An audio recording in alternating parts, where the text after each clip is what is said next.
haddii aad i weydiiso waxa kaa dhiman ee kuu diidaya inaad dadka kale la tartanto, waxa aan ku leeyahay oo hortayga kugu yidhi waa inaad dadka kale la tartantaa.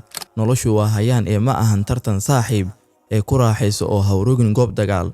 Jidka qudha ee u qalma inaad tartanka u gashaa waa ka jannada saaxiib, wixii isaga aan ahaynna waa dagaalo lagu guuldareysanayo iyo tartan aan abaar iyo ujeed lahayn. Diinka iyo bakaylaha tartamay labadooduba waa doqomo, dhadhan nuucma ah ayay u yeelanaysaa bakayluhu inuu tartan kaga adkaado noolaha ugu gaabiya caalamka. diinkuse muxuu u galayaa tartan uu og yahay qaabka qura ee uu ku guuleysanaya inuu yahay inuu bakayluhu seexdo. qalbigaaga nadiifi saaxiib, dadka kale guushooda ugu farax sidii in ay guushaada tahay. ugu sacabi dadka libinta gaara sidii aad naftaada ugu sacbin lahayd.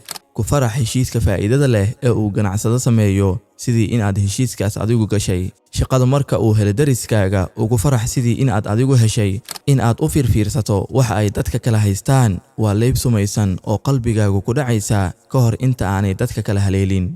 badiba waxyaabaha aynu ugu yeerno tartanku waa xaasidnimo la asturayo oo aynu u bixino magacan ah tartan si aynu isugu qancino inaynu ku jirna dagaal loolan ah oo u qalma in la galo. si wacan u xasuusnow in xaasidnimadu ay tahay dembigii ugu horeeyay ee Ilaahay lagu caasiyay samada intii la joogayba, oo waa kii Ibliis diiday inuu aadan u sujuudo. cudurdaarka kaliya ee uu diidmadaas u haystana waxa uu ahaa aniga ayaa ka wanaagsan.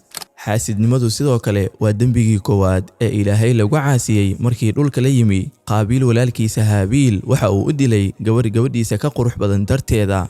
ha yeelan sifooyinkaas ay ku asteysanaayeen Ibliis iyo Qaabiil. kadibna hay oo dhan waxa aan ku jiraa tartan. maya saaxiibow, gudaha ayaad ka gubtahniyoonaysaa maadaama ay khayrka badhaadha heleen adiguna aad qatan tahay. qalbigaaga si wanaagsan u daryeel, si wanaagsan u nadiifi, si wanaagsan u daahiri. bisinka u qabo wax kasta oo wanaagsan oo aad dhiga ka aragto. leh maasha Allah, irsaaqad kasta oo khayrka ay helaan. kuna raali noqo waxa uu rabbigaaga kuu qoondeeyay. wax ka baxsan ma soo helaysid xataa haddii aad noloshaada oo dhanba tartan ugu jirtid.